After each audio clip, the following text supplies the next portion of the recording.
So good afternoon, everybody. It's my great pleasure as Principal and Vice Chancellor to welcome you here to Panmure House, an amazing place, the history of which we're all going to be enriched upon today by Tom.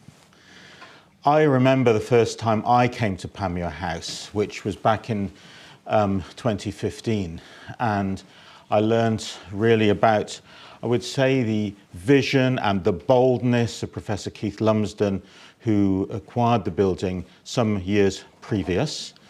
And when I came, of course, it was not in a good state.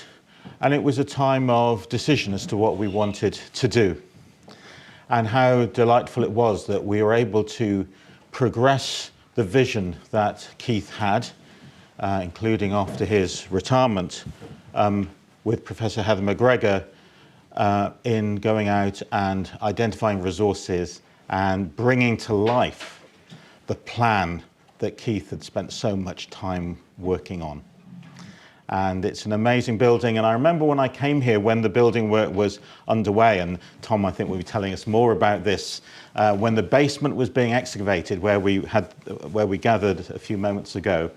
And there was a moment in the building when I think it was a medieval oven was discovered there, wasn't it, Tom? And Heather and I stood there and thought, I wonder what impact this will have on the building and its timeline and its cost. But as it happened, I have to say that whole process was handled very professionally, proficiently. Photographs and investigations were suitably taken, and the delay on the building actually there was a delay, but was a worthwhile delay. And here we are today. So it's a great delight to welcome you here. Welcome to Heriot-Watt University, and welcome to this building that we use to celebrate the life of Adam Smith, but particularly the philosophy of Adam Smith and his thinking about economics. And the development of this building has enabled us to create a centre, a think tank for modern economics, and to develop academic activity around that as well. So it's going to be a stimulation, we believe, for the city of Edinburgh and our reputation in modern thinking about economics and contemporary economics. And so we're very excited to continue to build on the reputation and to invite people here for particular events. So welcome, fantastic you could be here, but I'm going to pass over first of all to Rosemary as the president of the Old Town Association to introduce the context for today's session. Rosemary, thank you.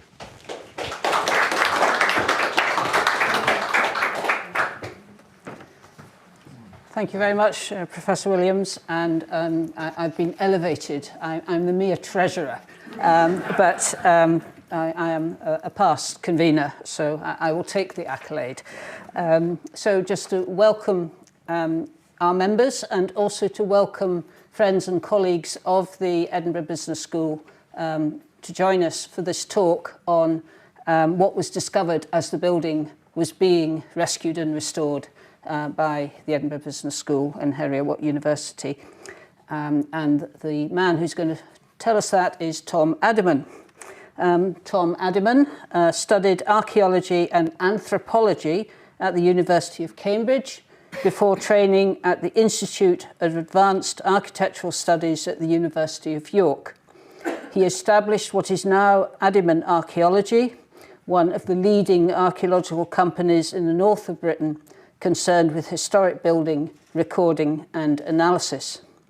Addyman Archaeology undertook the archaeological excavation and evaluation of Panmure House in advance of the renovation and alteration of the building. This talk will cover some of the findings and how these have enhanced the understanding of the history of the building and informed the restoration. So I'd like you to welcome Tom Addyman.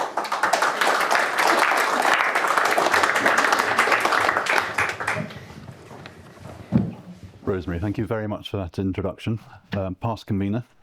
It's a fantastic, it's a great pleasure to be here today in a building that I haven't seen properly since we finished our work on it. And it's obviously a complete transformation and it's utterly beautiful and a wonderful facility. I can see that immediately. And so it's a great pleasure to be here talking about our involvement. So I've titled this Pits, Jacobites and Economists, and so roughly reflecting the chronology of the site in that order, but there's much more to it than that. When we were first involved here, we had our original engagement at about this time 2011, and continued in stages of work, survey, analysis, excavations, other aspects of research, a whole spectrum of this wonderful, as you see here, a remnant of a late 17th century aristocratic residence of the Canongate, and also working on its site, but working between 2011 all the way through to 2017, and then on to a publication process. So it's been a long series of involvements, and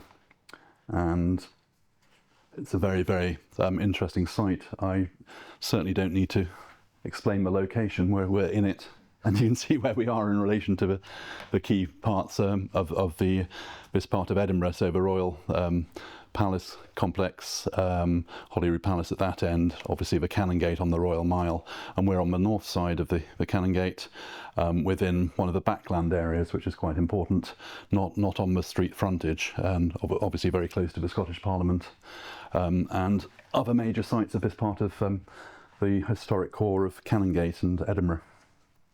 When we first came and saw the building, it was slightly sad, down at heel, a little bit lost in the backland redevelopment.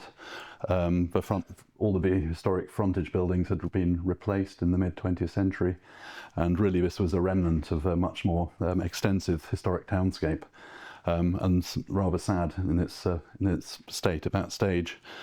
Cement pointed, clearly truncated, and slightly lost, and it was at that stage, following its purchase in 2008 by Heriot Watt for the Edinburgh Business School, it was recognised that Panmure House, was clearly an important building. It had well-known historical associations, and these are just simply the signs that were affixed to its exterior. So it was well known as the former residence of the great economist and philosopher Adam Smith. He lived here in the late 1770s through to his death in 1790, and particularly because of that association, the Edinburgh Business School wished to rescue the building and refurbish it as the centre that we're in today. So it's been a great success story, but quite a long-running one to get to this stage. Designs for the building were developed, multiple designs, reiterations and redesigns for a very specific series of requirements, partly based on the evolving understanding of the building requiring redesign, developed by EKJN architects. As part of that process, the building had to be assessed in the first instance in archaeological terms, and in such a sensitive location, and the building itself is clearly important, required a whole series of archaeological involvements. The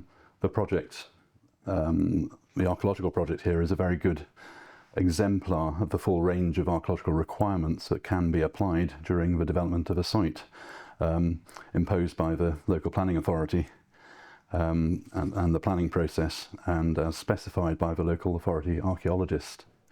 In this case, the City of Edinburgh Council's archaeologist John Lawson, whose office is just across the street, was very closely involved with all stages, and too close to be ignored. So at Panmure House, this long process went through, as I said, a series of stages over 6 or 7 years. So I'll quickly list those. A desk-based assessment, which is looking at historical knowledge of the site, an HBR assessment, historic building record, the initial stage of a historic building record, surveying the building before works started, a watching brief over various investigations of the site, a formal archaeological evaluation exercise, that's doing test trenches inside the building and round the outside. Following the results of that, a specification for a full-scale mitigation, which is complete excavation. So effectively the entire plot was excavated. And then all of that with the artifacts generated and so on, a post-excavation program of assessment and analysis of the samples and finds and pottery and faunal material, all the way through to sort of publication. So this is an exemplar of what can happen on an important site, and a very good example of stage by stage going through that process. So I'll follow the process rather than the chronology of the site, which I think might make more interesting listening. Beyond the development process, the house is obviously fascinating both for its architecture, as I hope you'll see, and you can clearly see as recreated here, and for its historical associations, which are self-evident, and also for what it tells us of the medieval occupation of the Canongate, so before the house actually reached its existing form. So going into the earlier history of the site, this is one of the few very good and accurate representations of the historic townscape of Edinburgh before Panmure House was built. So this is Gordon of Rothieme in the 1640s, and it shows this part of the Canongate. Holyrood is just off to the right there, and the arrow indicates our plot. And as you can see, it's an incredibly sort of regularly organised townscape at that stage before later development obscured it slightly.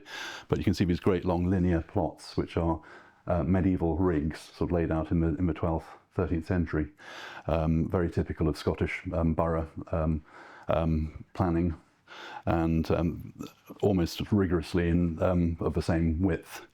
This shows it a little bit later on.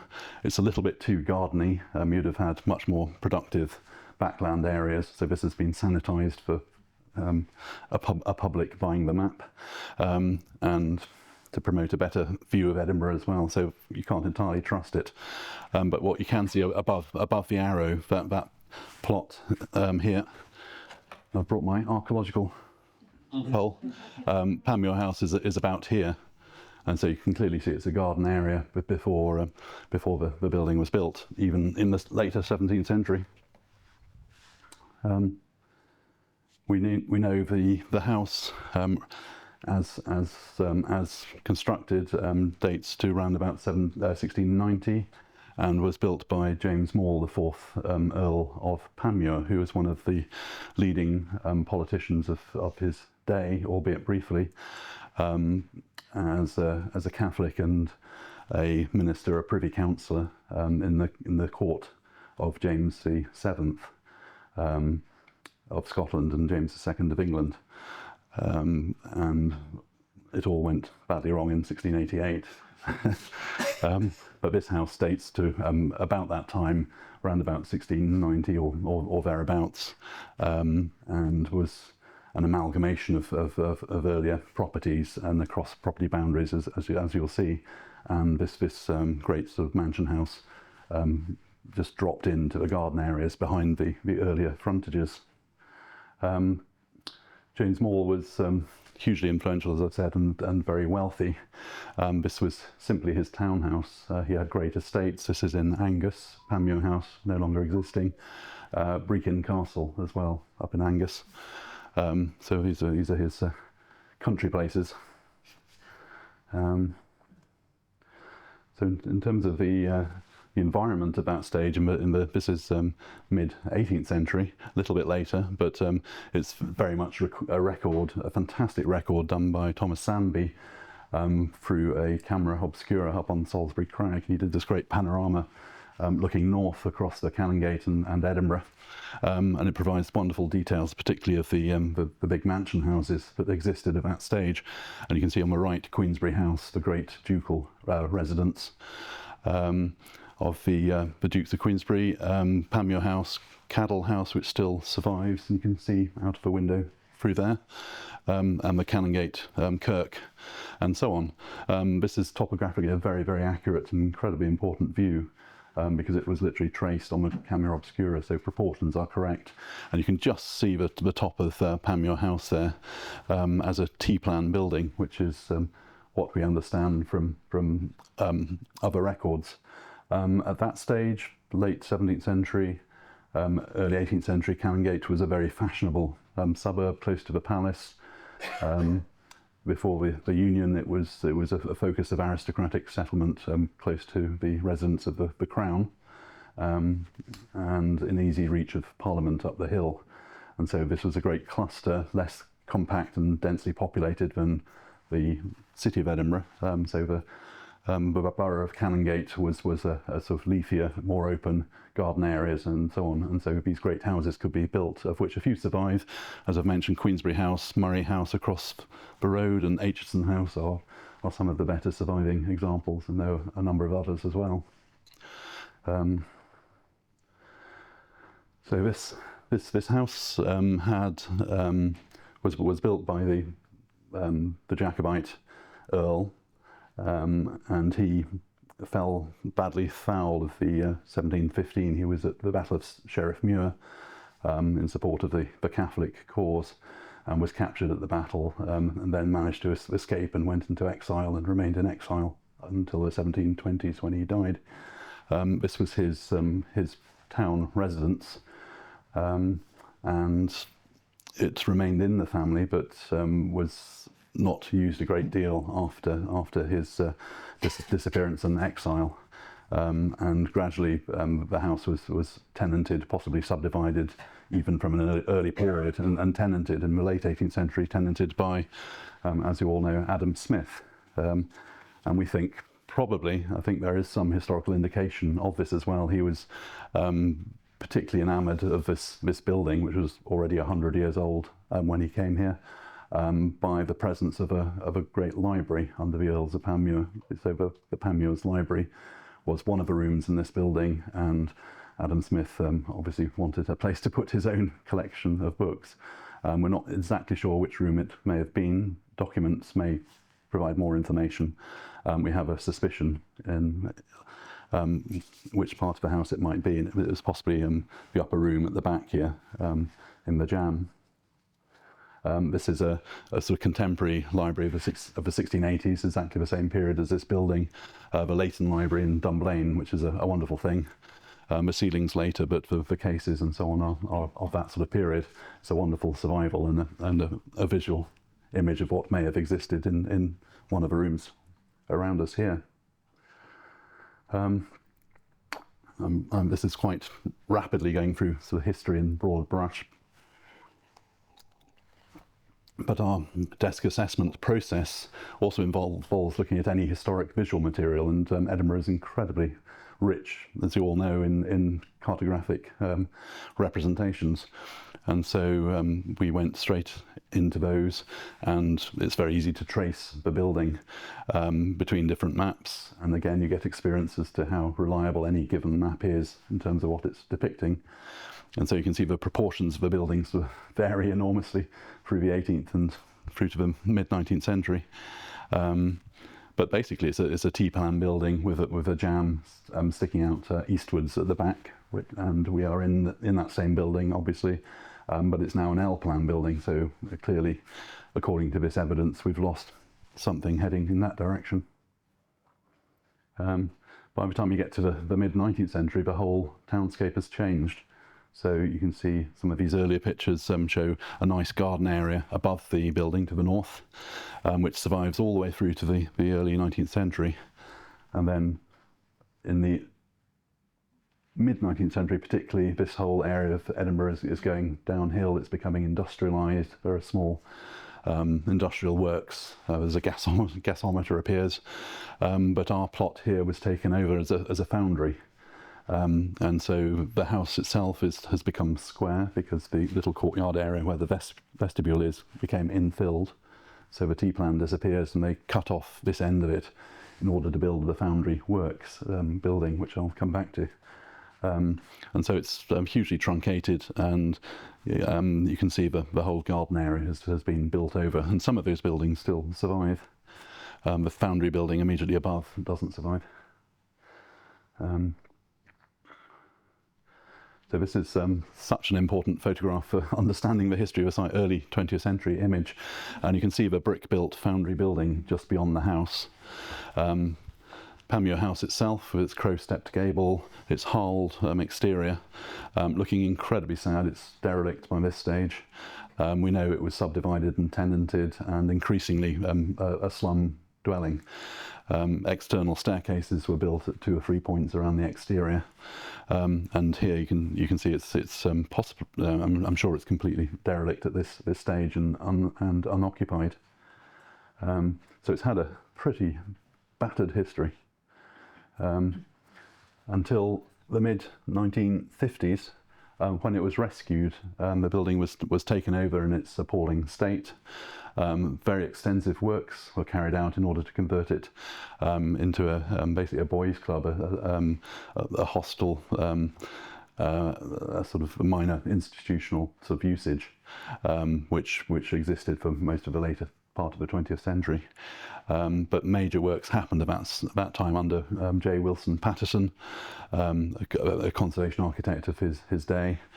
And a whole series of photographs were taken of the building at that stage. Incredibly valuable evidence for many things that were later sort of destroyed or covered over and that we still haven't actually seen. But these wonderful photographs, a few images were taken, for example, internally, which sort of show that it was a gutted shell. I mean, really, none of the floor structures survived this process. One or few beams still in place at that stage, and a picture up to the roof. This is where we are sitting at the moment, looking up. A wonderful survival of the roof structure, and one of the, a good practical reason for keeping this while the whole of the rest of the building was gutted. It was strong enough to be repaired and much more expensive to take it down. So it was kept. So thankfully, because it contains a huge amount of information. So really, here we are. This is as the building came to us. Those works in the 50s included very extensive repointing. All the lime rough cast was taken off the outside. All the hull came off, repointed in cement. Quite aggressive, and some of the indents you can see on the corner of the building were quite crudely done. And so it was. If it weren't so historically important, I doubt if the building would have survived. But it was rescued, which is a fantastic thing. So we did a great deal of comparing historical records to the existing fabric. So that's it as the building was when we started. And then if you compare that, and I'm particularly going to look at this patch on the gable wall, you can see older masonry and then something that looks a little bit rebuilt. And comparing that to these early photographs, you can see, yes, it was rebuilt, very certainly. And also you can pick out very clearly a line of a gable and obviously a chimney in the middle. Basically a gable wall that seems to have been built up against that. So evidence of buildings that were probably earlier than Panmure House itself. So that was quite an important insight. And these photographs are so good you could actually trace individual stones and so on. But you can also see the extent of the new rebuilding works. There were punched holes through it everywhere, and it was a real dog's breakfast that came out of it archaeologically. So our first bit of building recording was just of the exterior of what we could see, and again that's just showing this particular view of it, the earlier masonry, and then what survived in blue of the 17th century masonry, and everything in green is sort of rebuilding. So we're trying to unpick the building in terms of its different periods, and it's very slightly sad history, structurally at least. And as we did that, we discovered that the boundary wall on the east side actually ran beneath the fabric of the rest of the building, so it was a pre-existing boundary feature. So that's the earliest standing fabric on the site, and we could work out there in red sort of roughly where it went, and you can see how the gable wall of a jamb was built right on top of it, and so that's sort of preserved in the fabric. Usually we like very detailed sort of construction breaks, but here it was impossible, so we just sort of estimated where it was. So they're not the most beautiful record in some ways. But all of that evidence was beginning to build up, and looking at the street pattern, the line of the historic burgage plots, which we plotted on. The red dotted lines are the medieval boundary lines, and you can immediately see how Panmure House relates to it, and it straddles two of the medieval burgage plots, and where we saw that gable wall there, that's the red bit, and you can see that it relates to a building that extended into the building underneath where you're sitting. I'm just here on this side of a room, sorry, that side of a room, and there was a return here. So under this bit here, there was one of the pens that came down, and we'll get onto that a little bit. We knew from the historic records that originally the building was longer, and the enormous number of early plans made it fairly clear that there was a major wall here, and probably a terrace above the garden grounds further north. And so we're beginning to build up a picture of what this site involved, and we know that was all in common ownership, which must have been established at the time of the Earls of Panmure. They bought up lots of backland areas in order to build a big aristocratic townhouse in a large plot. So down in the cellar, the first stages of work were investigation, and various parts of the plaster were taken off the walls. We had a little window in on the masonry fabric behind in a number of places, and basically down in the cellar we could see that's actually the wall of that earlier house that was then truncated, and this is where the pend ran. So that's sort of under you in that back corner, and amazing surviving fragments. And so plotting it all, so that's that wall, and that's the gable wall, and so it's a chunk of a pre-existing building incorporated and just literally built over by the 1690s mansion. So as investigations progressed, our role was to monitor and record anything that was revealed. In the 50s, during the works, everything was covered in a thick layer of cement plaster, so incredibly hard to get off, up to 5 centimetres thick, the entire interior. Which is a very dispiriting, so it wasn't a particularly fun place to work. But as the walls were stripped, all sorts of interesting things started appearing as we hoped. You can see here a great sort of blocked fireplace, and above it a reused stone used as a relieving stone, but it's got a great roll moulding, so that's probably a 16th century recycling of earlier material. In the 17th century, and again, everywhere we looked, as you'd expect. I think this is the fireplace behind you, actually, when it was first revealed, and you can see it's been sort of heavily truncated, and the moulding that has been reinstated there, you can actually see the outline of it. It has been clawed off, and so all of this evidence, lots and lots of details, and a lot of it feeding into the conservation work here. This is the roof more or less as it is, I think, now. It was, as I said, a wonderful survival, and it's packed full of incredible information, early sort of carpentry details, wonderful sort of half dovetail sort of lap joints, pegged and spiked with iron, but pegged at the apex and so on, which is typical of the 17th century. The early medieval carpentry details become a little bit debased, and they start using sort of metal to fix joints and things like that. And so this was absolutely sort of classic of a Scots roof of that sort of period. And then studying it in detail, you can see all sorts of things. So, but these are carpenters' assembly marks that are sort of sawn in or gouged into the timbers.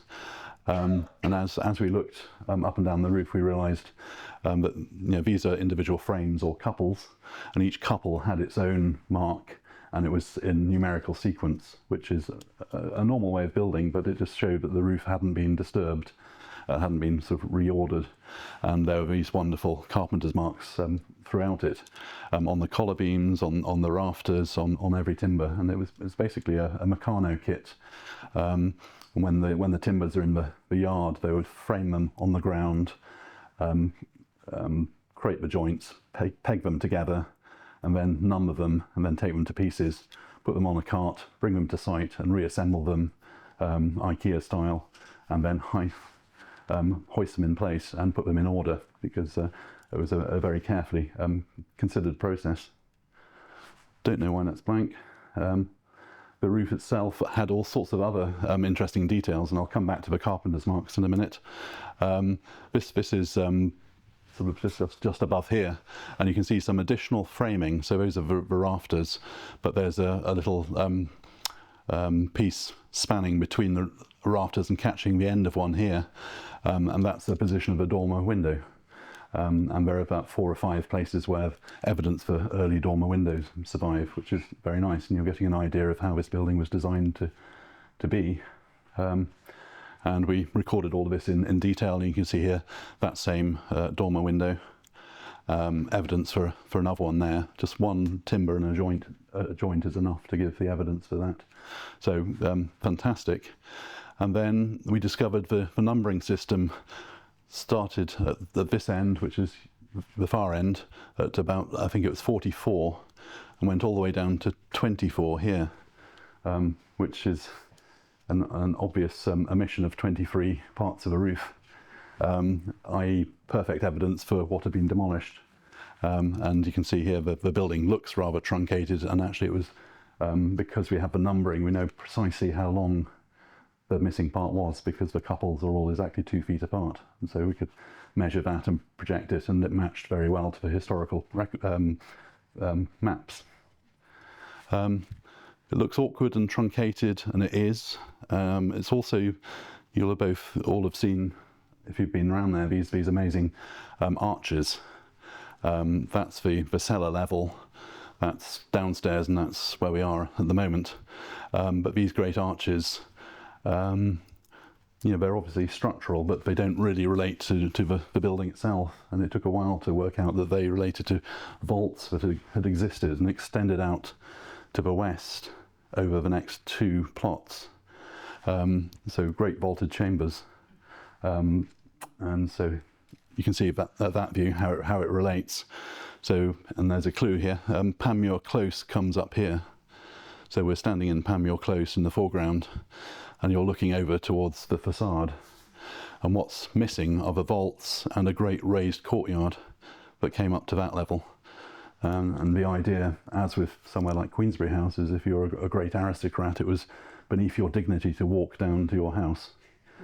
And so you're on the Canongate and you walked horizontally along Panmure Close, turned right, and you were in a great forecourt in front of your mansion house.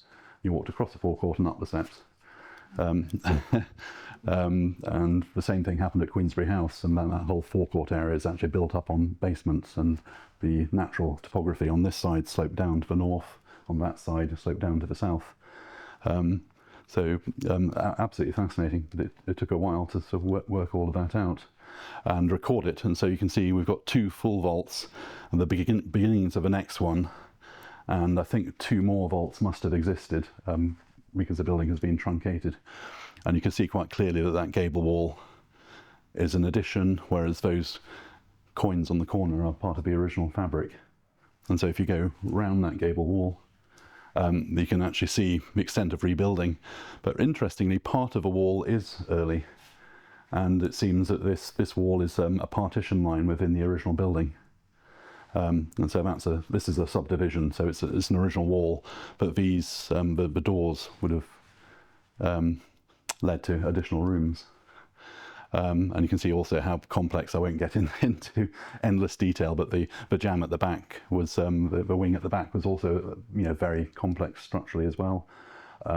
It also had an original roof structure, so there's a huge amount of information, and we're sort of gradually going through, picking it to pieces, combining evidence from different sources, and the numbering is a detailed sort of forensic record of the building, and each number is a written description of what has been numbered. So it's all part of the archaeological recording process. So if we go back to the main frontage of the building, all of that evidence suggests it must have been something like this. And so that's the courtyard level, sorry, four vaults, I think, the spacing allows for. And we just literally sort of cut and pasted to show what the frontage looked like. So, and the dormer windows above.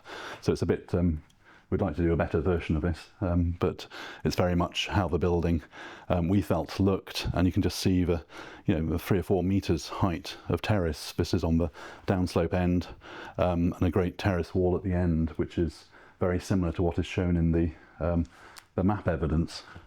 And so plotting that on, that's the terrace wall, and you can see that there are gateways, and it's above a great square garden area. Which is fantastic, and we think that that entrance there sort of bisects. Clearly it was a geometrical layout, and so there must have been a stair close to the corner of the building on that centre line. And in the late 17th century, the very typical thing, both in the countryside and where you had space in the town, was to lay out great formal gardens.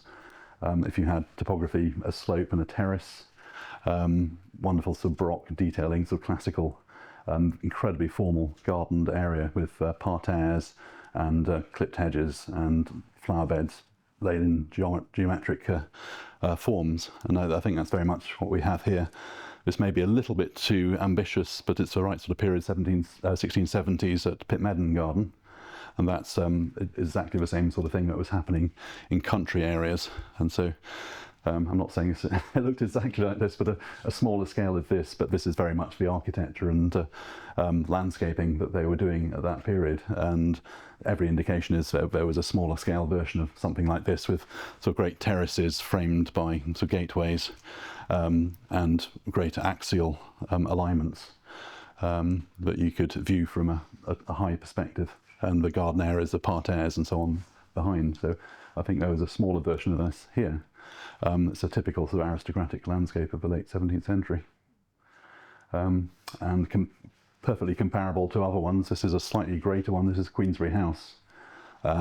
This is looking from the Canongate side, but you can see Queensberry House, a 1660s building in yellow, has been hugely enlarged by the Dukes of Queensberry in a little bit later than this, 10 years later, in about 1700.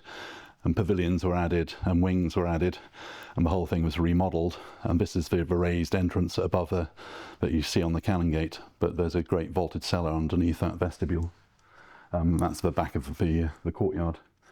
And so it's the same sort of architecture Panmure House had, slightly simpler, but the principles are identical. And that great long facade that you came across as you entered down Panmure Close across the yard, related to two sequences of rooms that were all interconnected.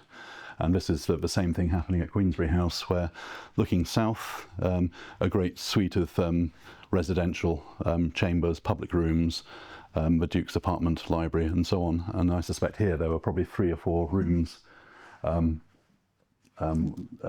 an apartment in this building as well. And then in a similar sort of way you have a sort of jamb at the back behind the staircase. And here it's a bedchamber. We know this from inventories of the period for Queensberry House, a huge detail.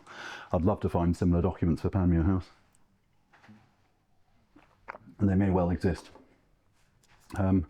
But you get this great sequence of rooms, and you can also see all the entrances are aligned, and I'm sure that where the cross walls, there's almost certainly another cross wall in here. We know there's one behind me, and all the entrances lined up with that window behind you at the end allowed a sort of a clear view all the way through. So it's an enfilade of rooms, but with a view all the way through, and that sort of thing. This is Chatsworth, so slightly slightly grander, but it's of that period and intact, and exactly the same principle of the enfiladed rooms. At Chatsworth, they even put a mirror at the end to sort of double it in length. So possibly there was a mirror at that end. I think there almost certainly was one at Queensberry House as well. So, so the appearance of the building, again, it's a little bit sort of sad looking in its stripped back state, but almost certainly this is Queensberry House, and these are other buildings where traditional lime hull has been reapplied. So that's almost certainly the exterior sort of finish you'd see. And it very much, as you can see here, it's sort of emphasised you see the raised margins here So you read the architecture and not the rubble work. You read the principal features, and so that was. It's not. They haven't quite got it right because everything probably should have been lime washed at Queensberry House, but that's another story. Anyway, so the architectural history of the mansion house, and a lot of this evidence fed into the conservation process, and the correct type of panelling and mouldings were sought for these late 17th century rooms, and the modern world also has to be accommodated. But certainly the cooming is very much of its correct type for these interiors. So I think it's been a wonderful conservation process and reuse of a very sad building. So we've only got to the building itself. The archaeology of the below ground also required a process. It's a sensitive area. It's in the heart of medieval Edinburgh.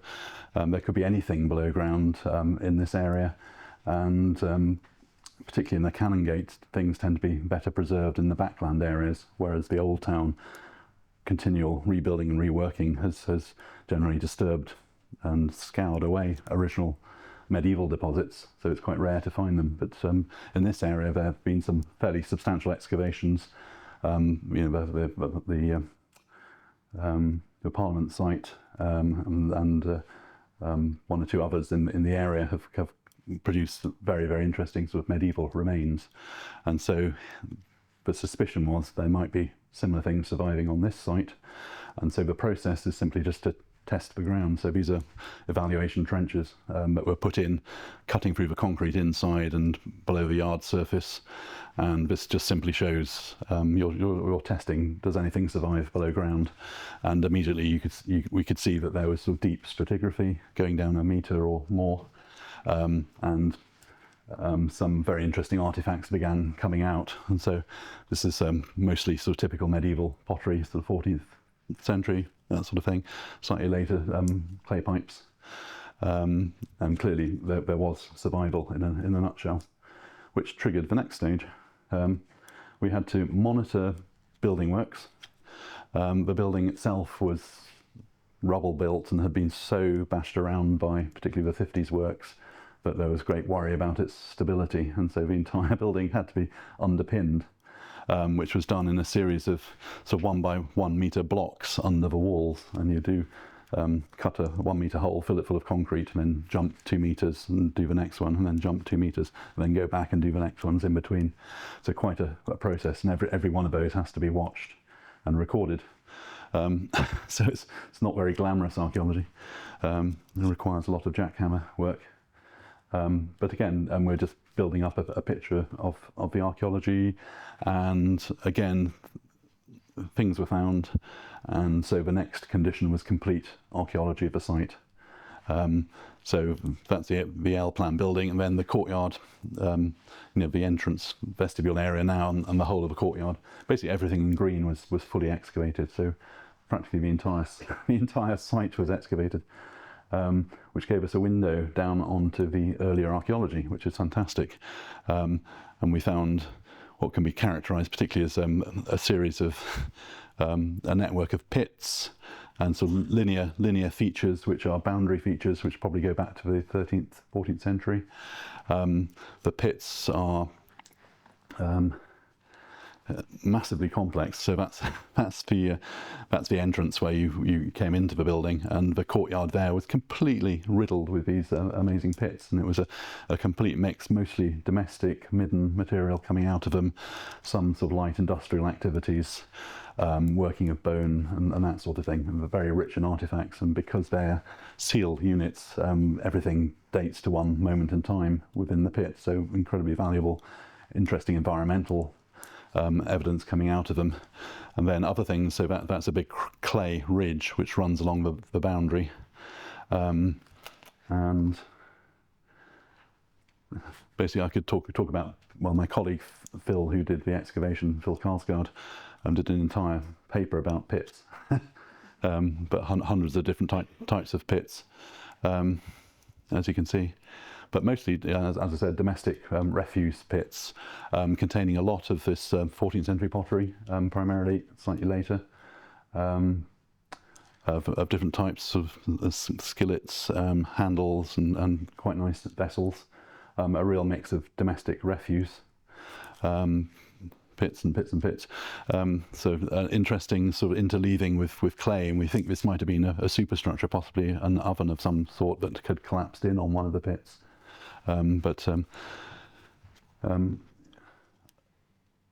Really quite typical of a medieval town.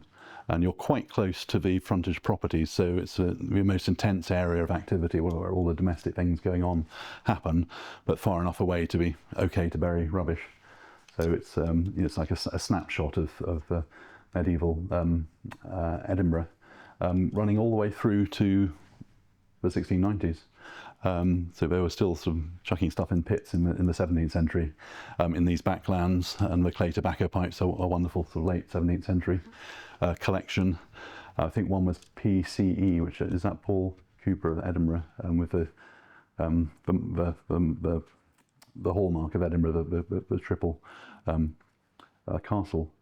And he was his widow was the one who supplied the Darien expedition to Panama, and so you find the same pipes in Panama at the St Andrews settlement there. But very interesting. So Delft ware, and mostly salt glazed and lead glazed. A great wealth of information. And curiously, in one of the pits, a whole series of horse bone that had been butchered, and you slightly wonder. We're not quite sure why it would have been butchered, unless I could make some jokes, but I won't. And other slightly odd things. We think this is probably a mason's trial piece. It looks like an architectural pillar, but it's very, very crude. And they've scratched in, it almost looks like vine leaf decoration onto it. And maybe it was a trainee mason just learning his tools and that sort of thing. So a mystery object, basically. Not too far from the end. Later features, there was a well in the middle of the courtyard. Various sort of spreads of rubbish, a great drain running through. If you remember that photograph that showed the derelict lean-to building at the back, this was its staircase and then the entrance into it, and then a drain running beneath the building at that point.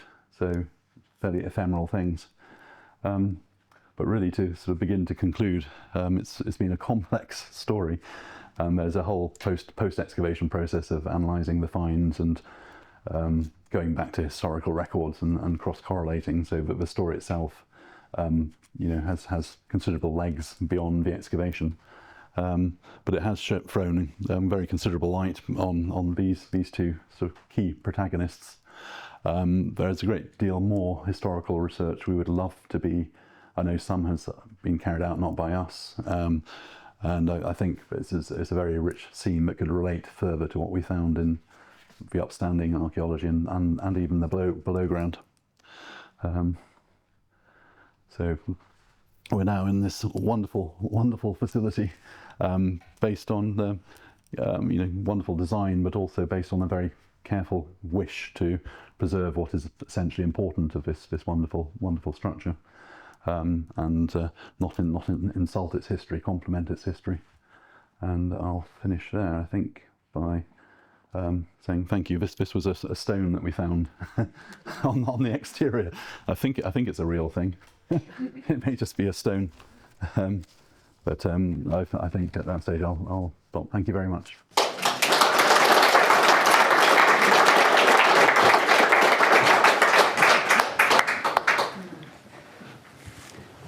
Well, Tom, thank you very much. That was absolutely fascinating, from medieval domestic spoil pits through the lovely picture you drew of this magnificent aristocratic townhouse with its potentially splendid gardens, and then being in the entrance into a foundry, and now back to being this wonderful facility.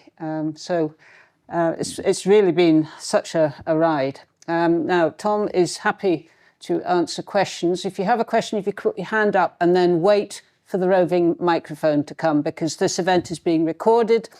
So if you want to relive what Tom has said. We'll let you know when it goes up, available for you to see. Obviously, it's got to be edited, so there'll be a bit of delay. But we're very happy to answer questions. Yes, this one down the front. Yeah.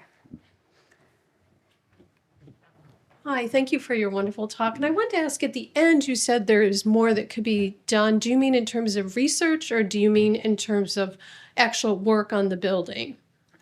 I think in terms of research, particularly the historical, I know that the Mall family papers are quite extensive and have been looked at, and I don't know to what extent they've been heavily researched, but we would love to find, for example, inventories. Typically when somebody dies, somebody will do an inventory room by room, and that gives you a huge amount of information, like at Queensberry House, of what was in every room, what its function was, and what the sequence of rooms was. So that's the sort of thing we could hope for. Is it something you think you could partner with the university here? Oh, absolutely, yes, I think that would be. And I should say the university has been such a superb client, so very supportive all the way through, so we're incredibly grateful for all of the input we've had. Great, thank you so much. Yeah.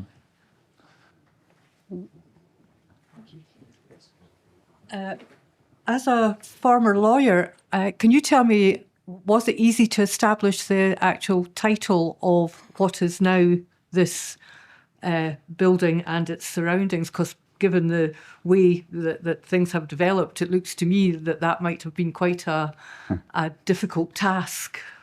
That's a very good question. It depends what period you're talking about. If it's a recent title that needs to be established. But as it is now, yes. you know, because there have been so many changes, Yeah. my thoughts are, how would you actually establish exactly what the extent of the title is now compared to the extent, because all title deeds are, they don't tend to have plans attached, in my experience, from way back. So how do you establish the footprint of the building?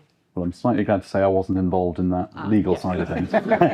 You're very lucky. But having said that, the Dean of Guild records in Edinburgh are fantastic, and they're very complete, going back to the 18th century at least.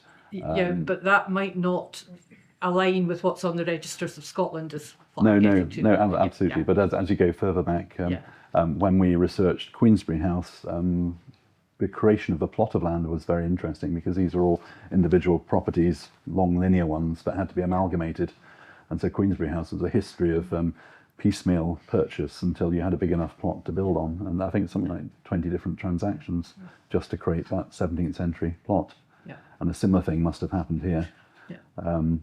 And I don't know what sort of long-term legal implications that may have had. But I'm presuming now it's all in the land register, which will have a... yes. Yeah. But establishing enough to get the title into the land register might have been quite difficult. Yes, I'm sure.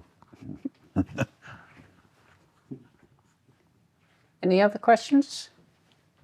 Yes. I was just wondering about the roof slate. Is that original, or was it brought in from somewhere? I think that's not the original. I think it would have been a pale sort of Highland line type silvery slate. I'm not sure what's on there now, and to what extent it was. Once we finished, we just left the process to. James. And just say probably the sort of slate you're talking about is Aberfoyle or something like that. Yes. Yester, for example, was roofed with Aberfoyle at almost exactly the same date. Yes. My question was, in the absence of documentary material, do you have any knowledge of who the tradesmen who built the building were? I mean, Robert Milne is someone who comes to mind at this period, but it would be nice to know who the masons and Wrights and so on were. We don't know. I know John Lowry has looked into the historical records for the Panmures, and some of it relates to the building. So he's found little sort of snapshots. What's interesting about the house is externally, as built in the 1690s, it's quite a vernacular looking building compared to somewhere like Queensberry House across the road. So there aren't great, polished stone coins and rustications and so on. But I would imagine internally it probably was a very high spec. So the Wrights inside may have been quite prominent people. but outside, it's no great architect, I don't think. Sorry, I have. Well, can I ask one more and then pass it on? Maybe. Given the evidence, do you have any idea why the external rubble, wasn't harled? Given that is almost certainly the history. Yes, there was some evidence of the lime hull, but and clearly that photograph from the early 20th century showed probably intact early hull. There was a sort of decision-making process, and even some sample panels were done. I think it was an aesthetic decision. Not you weren't implicated at all, I'm sure. There's a question at the front here. Yes. Thank you. We seem to know quite a lot about what happened in the first 100 and 120 years of the house. Do we know much about what then happened in the following 150 years of its decline? Not in detail, partly because our commission didn't extend to detailed historical research. I think the Dean of Guild records will almost certainly have a fair amount of information. We've seen one or two documents of the foundry period, so I'm sure it will exist. I think the history is probably fairly quiet for most of the 18th century and early 19th century while it was still in private ownership. And when Adam Smith was here, you'd have to go back to particularly the records of I think the family records still. There are some tantalising sort of details of how he used the building, but have emerged, but it's not through our own research, and I'd love to research it further, but we had to stop somewhere. I'm sure others will have looked. Any more questions? Yes, one more question too. Yeah. Just a little one. You mentioned the carpenter's marks from 1 to 24. Were they in Roman numbers? They were, yes. Right. So it started, 24 here and 44 at that end. Right. Yeah. And they were, I think they were sawn in. Sometimes they're sort of carved in. Right. They were sawn in. We're quite sure that the roof structure was Scandinavian timber, so Baltic, generically called Baltic pine. There was a huge trade, and it's very much of that sort of ilk. We haven't done tree ring dating on it, which would be fascinating. I'd be fairly confident it would come out at about 1690 plus or minus. So that's an interesting possible future avenue. No, it's a very, very fine roof structure. And we're lucky that they started at that end and got to the 48. Because if they'd started at 1 and ended up 24, as it is, you can work out exactly the size of the building because they went that way and not that way. Yes. So it's a nice little bit of serendipity from the past. Well, I'd like to, unless there's any burning questions, so I'd like to, on behalf of you all, thank Tom Addyman for what has been a fascinating talk. And as I say, we'll be able to relive it when it goes up online in due course. If you're a member of the Old Town Association, we will tell you. And if you're not a member of the Old Town Association, we'll be handing out leaflets as you leave. But before you do, if you'd like to join me in once again thanking Tom Addyman for a fascinating talk.